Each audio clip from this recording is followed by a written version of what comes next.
It's here! Supernote Manta, also known as Supernote A5X2. It literally just got delivered a few minutes ago, and I can't wait to open it and share it with you guys. Supernote graciously sent me a review unit. It's a testament to who they are and how much they believe in the quality of their product that they let it speak for itself. They sent this unit to me with no strings attached, no speaking points that need to be covered or approval needed before releasing this video. They genuinely value honest opinions and want us to share what we truly think about it. This is how the Supernote Manta comes in some sturdy cardboard packaging that has "For those who write."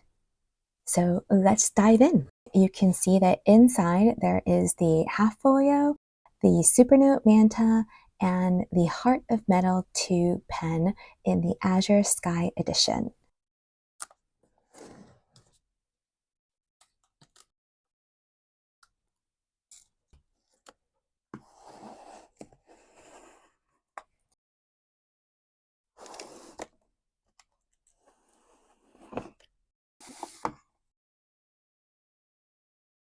So we have the half folio, the Supernote Manta, and the Heart of Metal pen 2. Let's go through these items one at a time.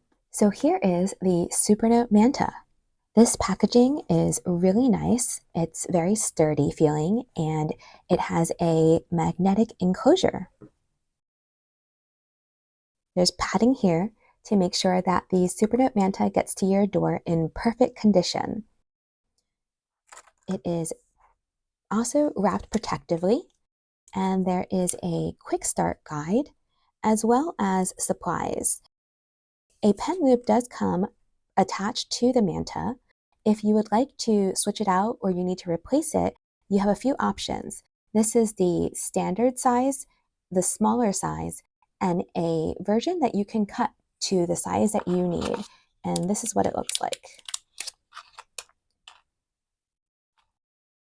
They also provide you with a USB cable for charging your Supernote and screwdriver to switch out the pen loop if you need to do that, and a dust insert. And this is if you don't want to have the pen loop attached to the Supernote Manta, you can stick this in to that spot so that it remains dust free. Actually, that looks like a screw, but they do say that, oh, I see. There are screws here if you need to replace them for the pen loop, and a dust insert to put into the Supernote Manta if you don't want to use the pen loop. Let's take a look at this quick start guide. So it points out all of the different aspects of the Supernote and the specs.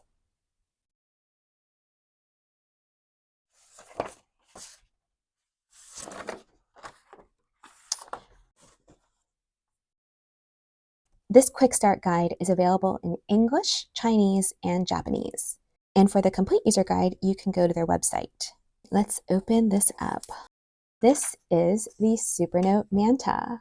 I can already feel that it is thinner.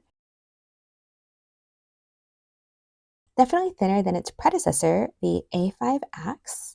It comes in at 375 grams with the pen loop included, which is the same weight as the A5X. And what's amazing about this is that the screen is actually slightly larger than the A5X. It is 10.7 versus 10.3. Give you a good look at the Supernote Manta. This is the back side. And you'll also see these protrusions up here. This is the power button and the USB-C port, which can be used to charge your device or to back it up with a USB drive. This device is a little bit thinner than its predecessor, the A5X, and they were able to achieve this while still accommodating the thickness needed for the power button and the USB port by making these portions curved. And they took inspiration from the manta ray, which is how they came up with the name for this device, Manta. I love how they combined both form and function, not sacrificing one for the other. And this is my first experience with the FeelWrite 2 film because I had the A5X. It has a very slight, rougher texture than the A5X, but just minimally so. So I was a little bit concerned that it was going to be much more grippy, you could say, or that the pen might not glide as well on this device. But I think it will do perfectly fine, and I will give that a try in just a moment. Let's take a look at the other items. This is the half folio. Good to know that it's slim yet sturdy, elegantly simple, and easy to clean. Also, a magnetic enclosure and directions on how to install the folio. And this is the half folio. They have it already attached to a prototype to give you an idea of how it is supposed to work.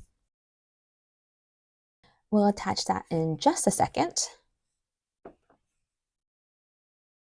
And the last item to open is the pen. The pen is mightier than the sword. Just some information about the pen. Because it has a ceramic tip, it can only be used on devices specifically designed for it. It won't actually damage other devices. So just making sure that everyone knows that.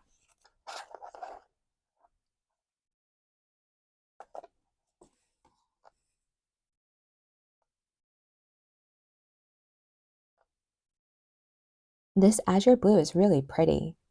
It's very calming. And it says Supernote on it.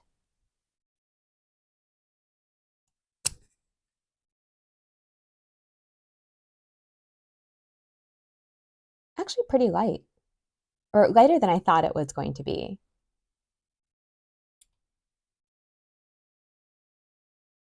So this is the Heart of Metal 2 pen.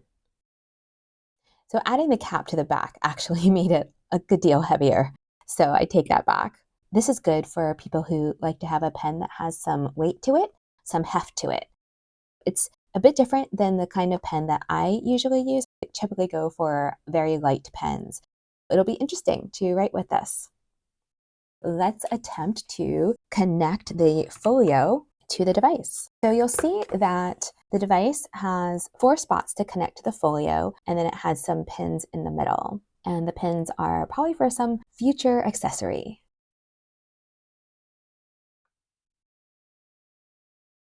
So I have inserted them.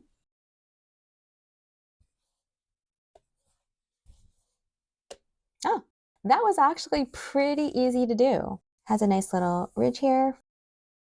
And this is what it looks like when it's on. And it lays flat on the desk. They've designed this folio so that the portion that used to make the edge rise up a little bit has been bumped out. That's probably not the technical term. I didn't mind the very slight rise when the folio was folded back on the A5X, but this is even nicer. Let's power this on.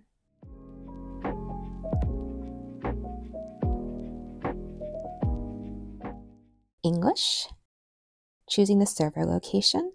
After selecting the server, it asks you to connect to Wi-Fi. I did that off screen, and now this is the next step. I'm going to turn off 24-hour format. I want network provided time. This all looks great.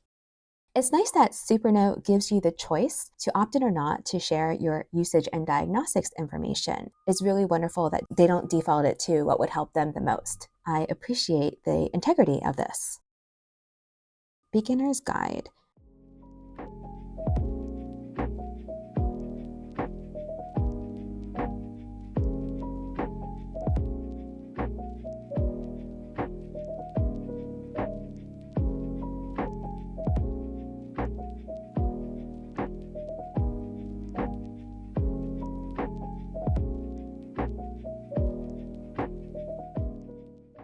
It is a nice writing experience. I will have to get used to it. It's a little different from the A5X that I have.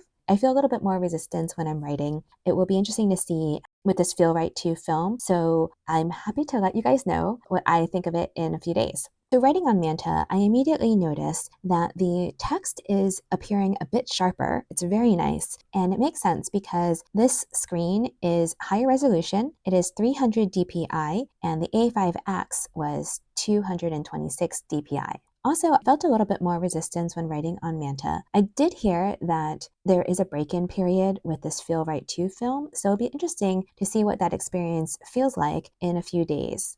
And the nice thing about this folio is that there is the auto wake function that we are used to with the A5X, where once you open it, you can start writing to your heart's content. And let's see how it is to take off this folio. You want to make sure you have a clean desk because in order to take off the folio, you'll need to place it face down and then pull this button down, pull out these hooks. I don't know actually what the technical term is, but that was actually super easy. Happy to know that it's very easy to put the folio on and take the folio off. And there's also these little feet. So if you want to use that, it's actually very nice as well without the folio. It's very stable to write on. I will do a deeper dive into the Manta. For now, this will just be quick impressions. Here is the A5X next to the A5X2, which also goes by the name Manta. And you can see that Manta is slightly larger just by a little bit, and the screen itself is also a little bit larger. To make it more obvious, I will line up the screens and not the devices themselves. So you'll see that the screen is a little bit larger as well. So the device is slightly larger and the screen is a little bit larger, which makes the weight all the more impressive. It is basically the same weight with additional benefits. So you can see that the Manta is a little bit thinner than the A5X.